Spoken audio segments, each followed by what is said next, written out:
This is the Salaam magazine audio version. Cover reads, Salaam, Peace. Published July 1960. Elijah Muhammad's trip to Mecca, Detroit's University of Islam, exclusive Chicago's biggest convention. Inside cover on page number 2. Special offer, 12 issues of Salaam for only $2. Subscribe to Salaam now. Click coupon and mail today. Salaam, 1939 Ridge Avenue, Philadelphia, 21 PA. In this issue, Detroit's University of Islam, Chicago's biggest convention, Muhammad's trip to Mecca.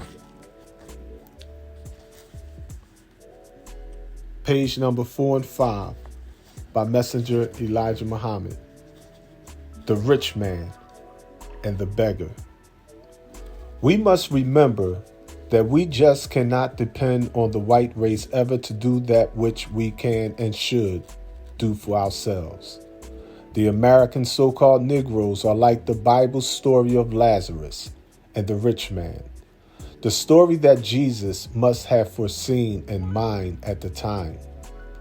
This Bible beggar was charmed by the wealth of the rich man, to whom he was a servant, and he could not make up his mind to go seek something for himself. This beggar was offered a home in paradise, but could not make up his mind to leave the gate of his master, the rich man. Wishing for that which God had in store for destruction along with its owner, the beggar's eyes could not turn from that perishable wealth. So it is with the American Negroes.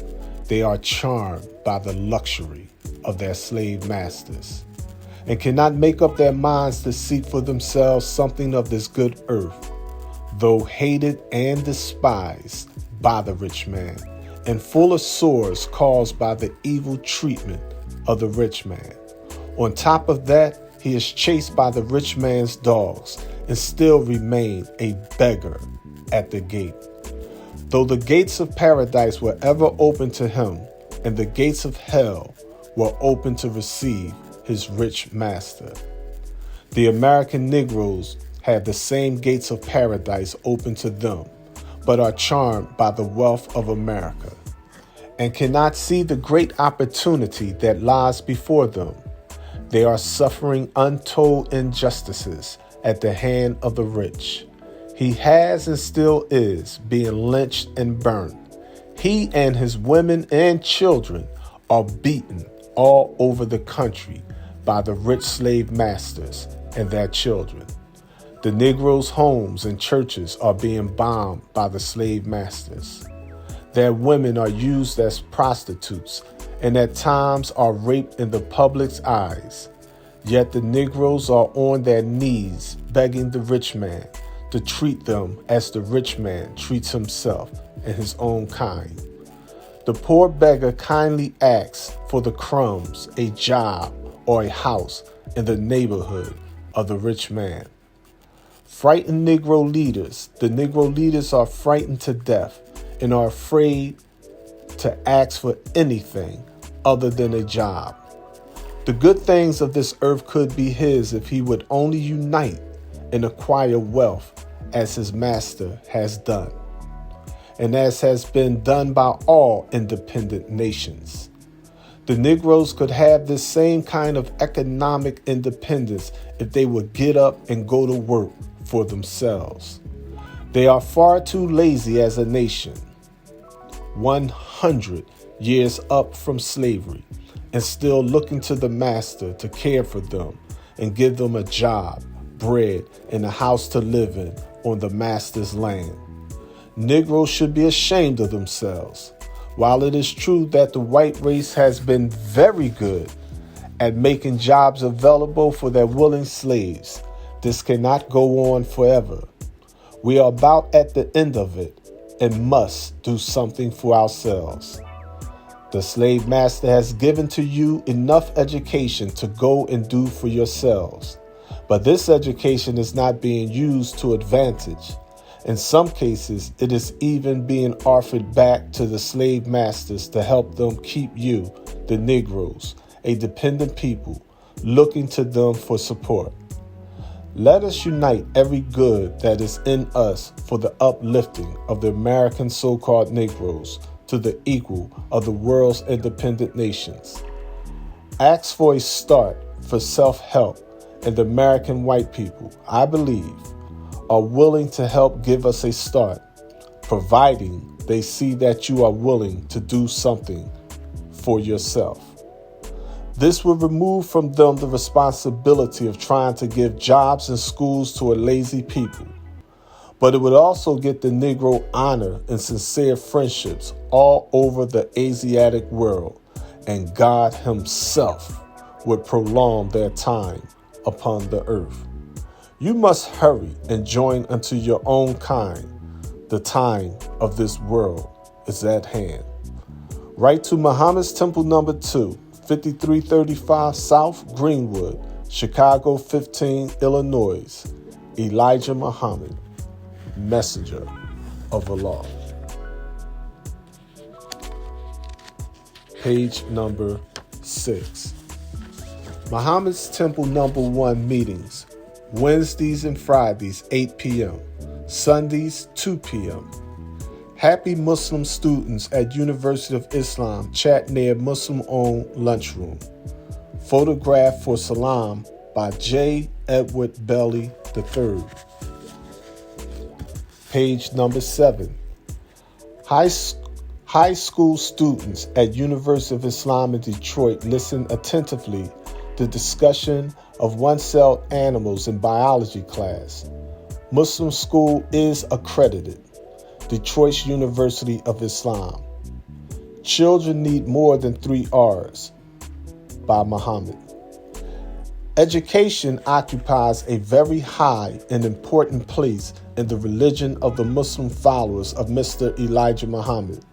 And anyone who has ever visited the University of Islam at Detroit or in Chicago readily understands that Mr. Muhammad spares no expense in providing the best of physical, plant, and working facilities for the education of Muslim children.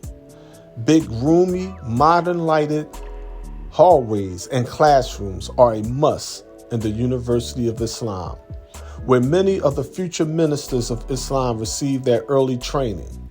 Libraries are well stocked with books, periodicals, and other educational tools from all parts of the world. Detroit's University of Islam is typical of the high standards of education that are insisted upon by Elijah Muhammad. The Muslim leader says, quote, "The education and training of our children must not be limited to the 3 R's, reading, writing, and arithmetic, only. It should instead include the history of the black nation, the knowledge of civilizations of man and the universe, and all sciences. It is necessary that the young people of our nation, Islam, learn all they can. Learning is a great virtue, and I would like to see all the children of my followers become possessors of it. It will make us an even greater people tomorrow." Page number 8. Students attend school 50 weeks a year, start Arabic lessons in 3rd grade. At Blackboard, a student gets lessons in arithmetic from instructor. Modern Muslim school buildings in background ranks with nation's best. Elementary grade pupils work on reading lesson in well-lighted classroom at University of Islam. Page number 9. At the University of Islam, strong emphasis is placed upon the daily Muslim duties, the teaching of Arabic, the observance of strict dietary laws, and the development of character. Muslim students learn a great deal about their own history, something that public schools have failed to teach, and of the great cultural heritage of their past.